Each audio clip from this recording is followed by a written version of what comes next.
In the previous classes, we had an introduction to longitudinal data. So we now know that if we take repeated measurements on the same individuals over time, we get what is called the longitudinal data. We have also learned that what are the basic exploratory techniques to describe our longitudinal data or to visualize our longitudinal data. In today's session, we would take the first step of modeling longitudinal data. Now, we cannot use our ordinary least square, that is the general regression, while modeling for longitudinal data.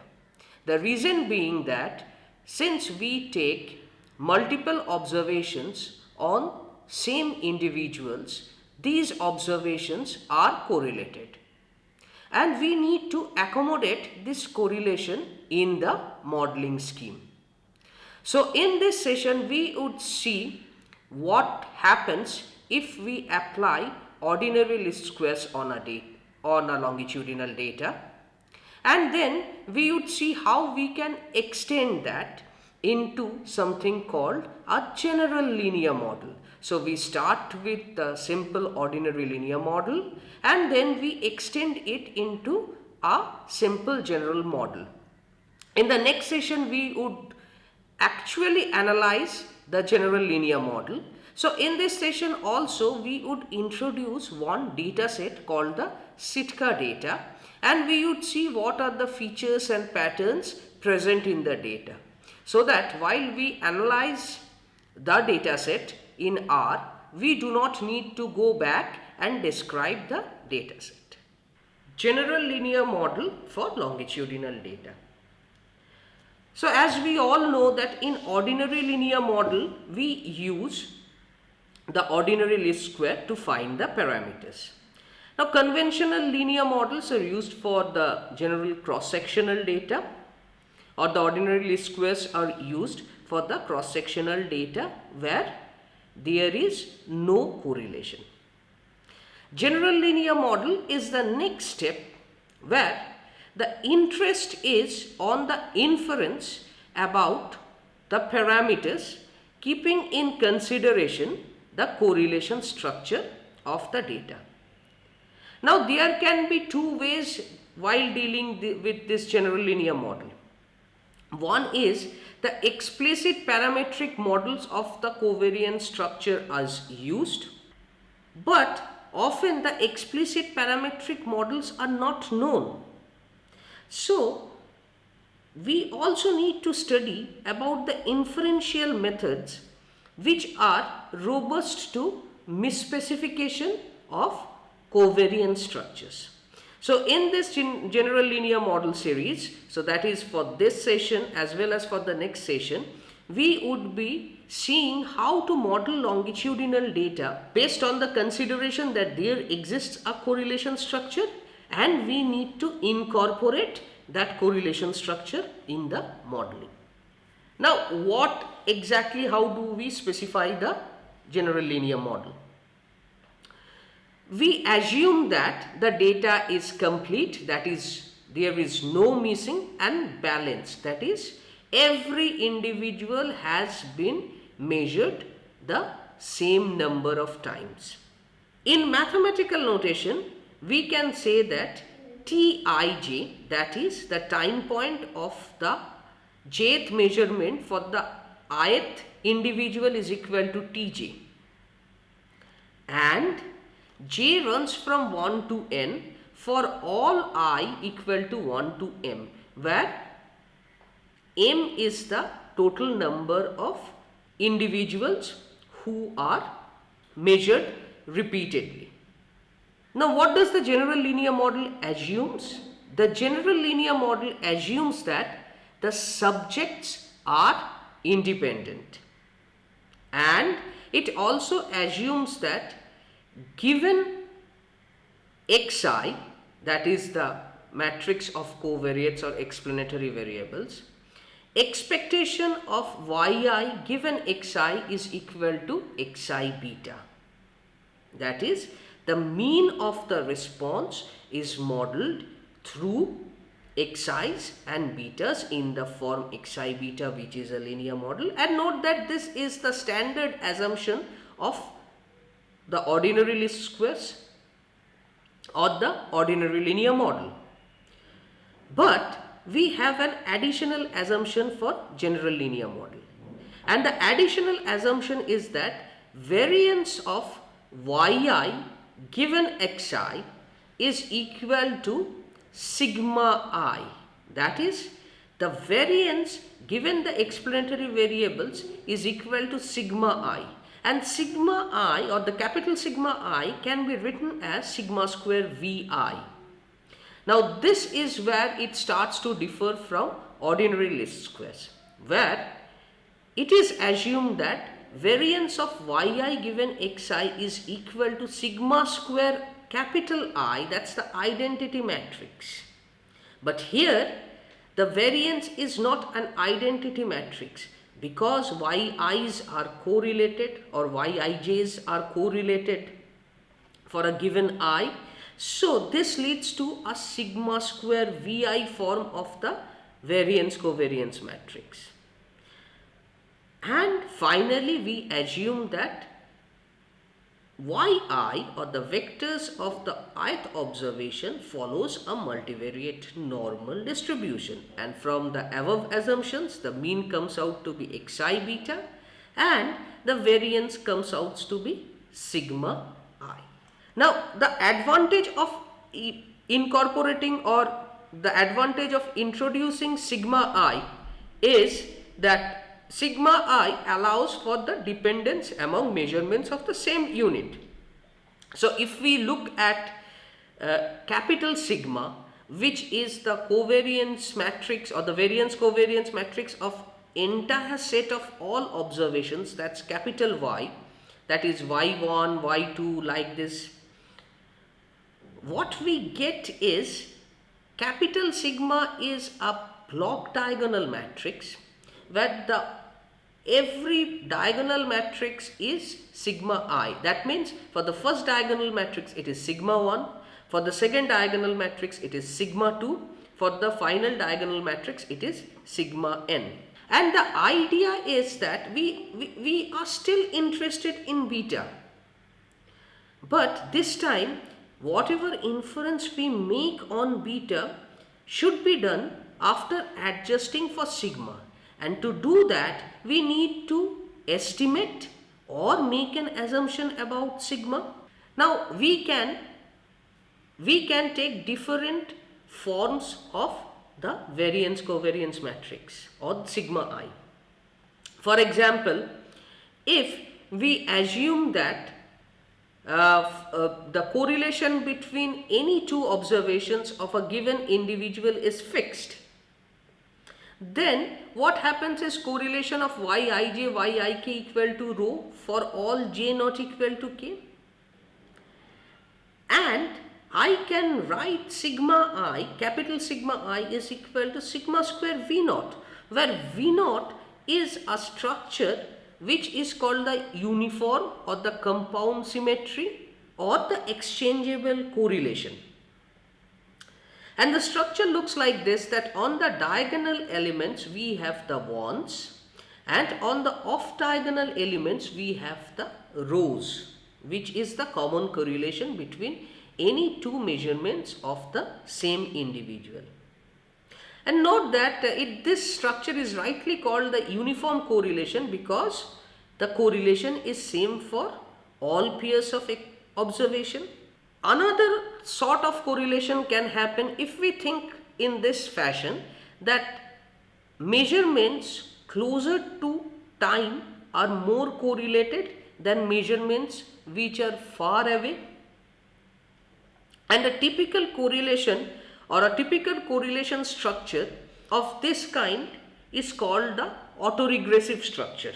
And for an autoregressive structure, I have here mentioned what the shape looks like or the structure looks like. So it's V naught is on the diagonals, it is 1, 1, 1, 1. And on the off diagonals, it is of the form rho to the power absolute value or the absolute difference of Tj minus Ts. Now here we start with the one-way analysis of variance for longitudinal data. So this is the classic ordinary least squares which we are trying to apply, and then we would see what happens on our longitudinal data. So what is the setting here? The setting is that there are n subjects and they are measured for n experimental conditions. The objective here is to quantify the effect of different experimental conditions. So the model here is Yij is equal to mu j plus alpha I plus epsilon ij, where mu j is the treatment effect and the treatment effect is assumed to be fixed.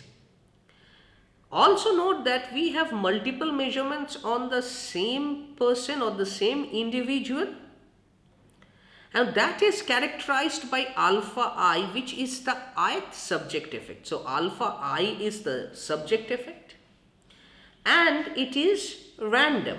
Now because alpha I is random, we can characterize alpha I by its variance. So we assume that variance of alpha I is nu square. Now what does nu square represent? It represents the heterogeneity between the subjects. And variance of epsilon ij is tau square, that's the within subject variation. So now we have strictly divided the total variation into two parts, which is the between subjects and the within subjects, which is nu square plus tau square. And variance of Yij is the total variation, which is sum of all this, which is nu square plus tau square. Also, we assume in the model that alpha I and epsilon ij are independent. Equipped with this, if we try to model the covariance of Yij and Yik, it comes out that the covariance is nu square. So the correlation of any two observations Yij and Yik, that is the jth and kth observation of individual I, is rho, which is nu square by nu square plus tau square. Obviously, if I changes, that is the correlation between Yij and Yi prime. So I and I prime, the individuals change, is 0 and not mentioned here. Consider the general linear model. It is expectation of yi given xi, or the mean model is xi beta, with the variance model, that's the variance of yi given xi is capital sigma I, which is sigma square vi. Note that the moment we change this vi to I, or say capital I, small I, where capital I is the identity matrix and small I is the suffix I, the general linear model is the ordinary linear model. So if we replace capital Vi by capital II, then the general linear models becomes the ordinary linear model. And we could have used the ordinary least square, which is beta hat OLS x transpose x inverse x transpose y. Now we can still use a beta hat OLS in context to the general linear model.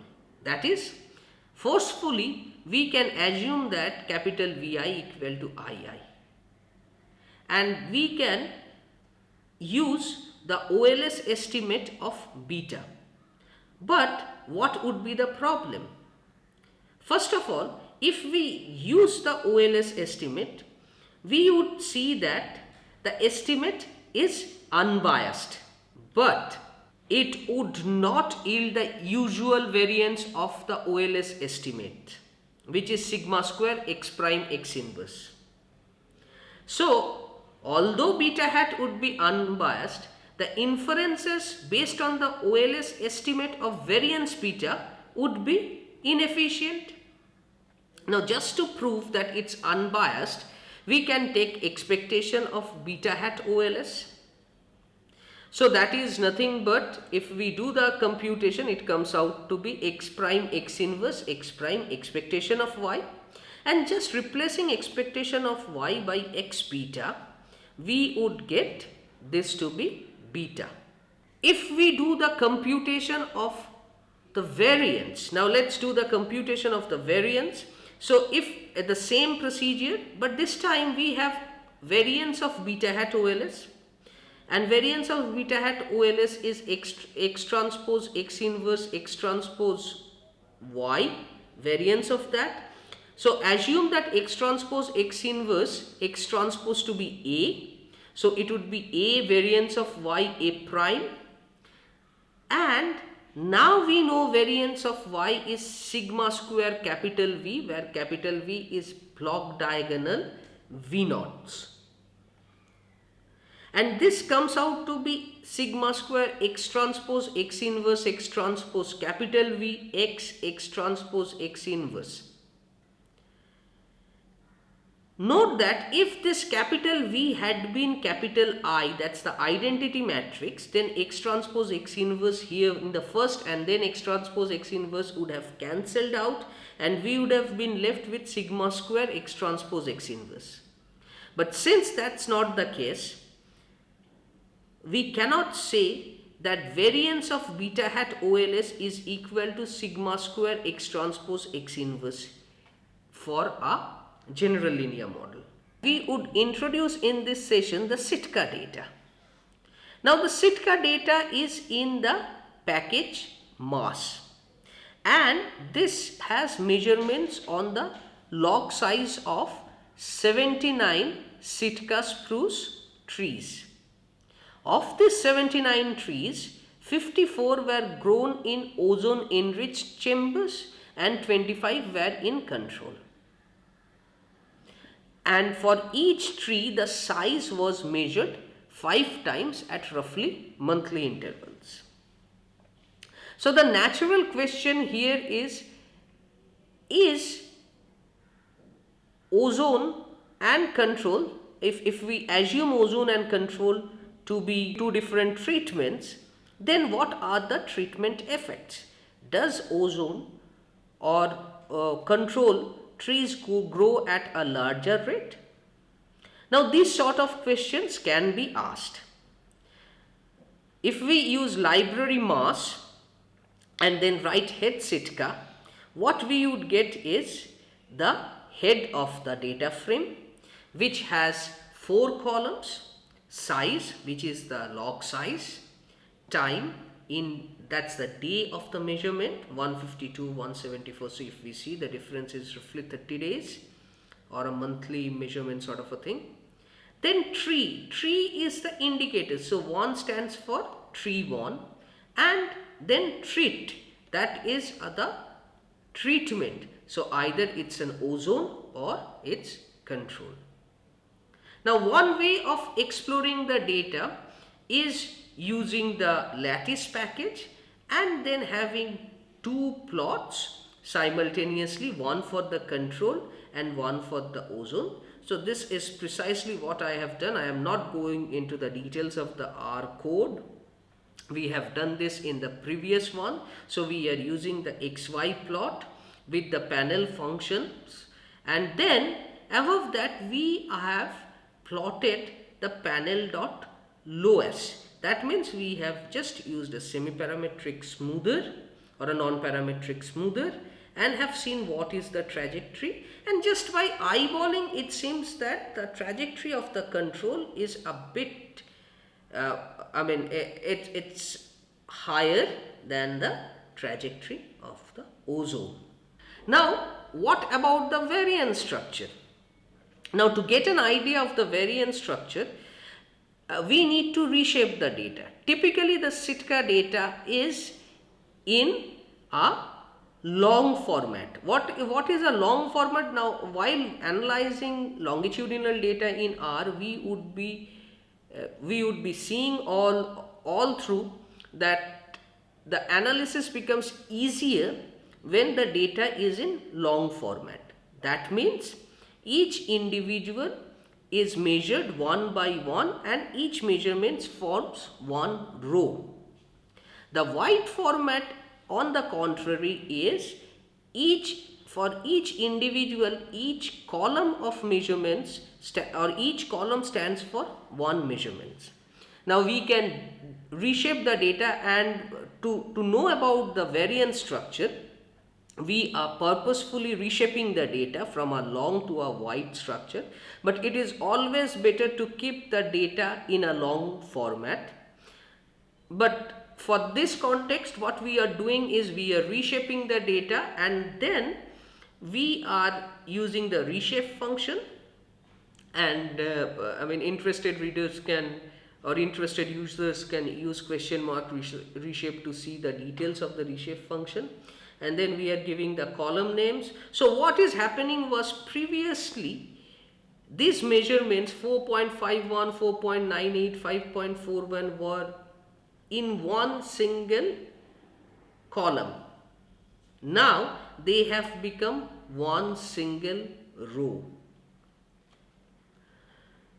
And then we use a subset function to extract the data for the control and to extract the data for ozone. Now this has been purposefully done so that we can find the variance structure, or we can have an idea about the variance structure. So we can use the Pierce plot, again what we had discussed in the exploratory data analysis session, and then use diag.panel equal to panel.hist. That means on the diagonals we want the histograms. On the upper panel we want to show what's the correlation value, and the lower panel we have the panel.smooth. That's the basically the scatter plot with the smooth lowest curve superimposed on it. And if we see here, we see that the values are pretty high, all above 0.91, and over time the correlation is increasing. Now for the ozone group, more or less the same feature prevails, but this time the correlation is from 9 to, it has gone to 0.84, but again the correlations are pretty high. So what are the final observations? The final observations are that mean log size is different from ozone and control group, because we had seen that for the control group the non-parametric smoother was a bit higher than the ozone group, and the relationship is approximately linear in time, so we can use time as an exploratory variable and have a linear model of it. There is individual level heterogeneity. So as we have seen in the lattice plot, that there was some level of heterogeneity, and the log size measurements are evidently correlated. But the question is, what should be the correlation structure? Is it a autoregressive or a exchangeable correlation structure? Whatever it is, we need to accommodate or account for the correlation. So we can still use OLS in this context, but OLS would provide an unbiased estimates, which is good, but at the same time the estimates would be inefficient. So in this session we have just begun entering into the modeling section of the longitudinal data. So we have seen that why we need general linear model and how we can still use our ordinary least squares or a simple linear model, but what would be the consequences. We have also introduced the Sitka data and have done some exploratory data analysis to get an idea about the data.